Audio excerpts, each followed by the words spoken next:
Sosok dan profil Maya Kusmaya, petinggi Pertamina yang perintahkan oplos Pertalite jadi Pertamax. Inilah sosok dan profil Maya Kusmaya, petinggi Pertamina yang perintahkan oplos Pertalite jadi Pertamax. Maya Kusmaya yang menjabat sebagai Direktur Pemasaran Pusat dan Niaga PT Pertamina Patra Niaga kini ditetapkan jadi tersangka. Petinggi Pertamina bernama Maya Kusmaya itu disebut sebagai orang yang perintahkan Pertamax dioplos. Kini sosok dan profilnya disorot. Adapun Direktur Pemasaran Pusat dan Niaga PT Pertamina Patra Niaga Maya Kusmaya ditetapkan sebagai tersangka baru dalam kasus dugaan korupsi tata kelola minyak dan produksi kilang.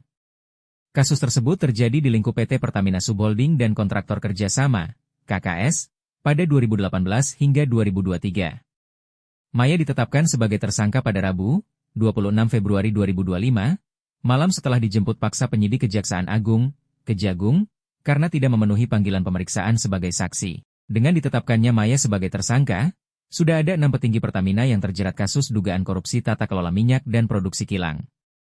Tersangka MK, Maya Kusmaya, memerintahkan dan atau memberikan persetujuan kepada ISI untuk melakukan blending, oplos, produk kilang pada jenis RON 88, premium, dengan RON 92, Pertalite, agar dapat menghasilkan RON 92, ujar Direktur Penyidikan pada Jaksa Agung Muda Bidang Tindak Pidana Khusus, Jampitsus, Kejagung, Abdul Kohar, Kamis, 27 Februari 2025. Merujuk laman resmi PT Pertamina Patra Niaga, Maya lahir di Tasikmalaya, Jawa Barat pada 31 Agustus 1980.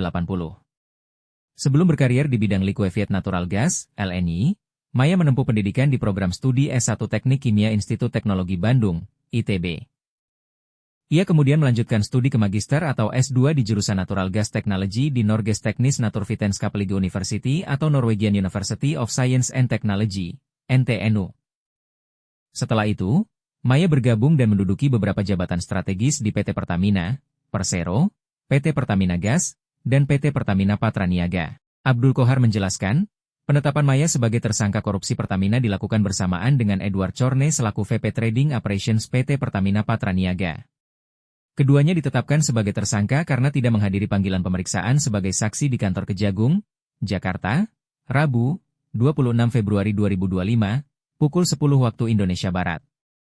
Karena keduanya tidak kunjung tiba di kantor Kejagung, penyidik mengambil langkah lanjutan dengan menjemput paksa Maya dan Edward. Setelah Maya dan Edward ditetapkan sebagai tersangka, keduanya akan ditahan untuk kepentingan pemeriksaan di Rutan Salemba Cabang Kejagung selama 20 hari ke depan terhitung sejak Rabu, 26 Februari 2025.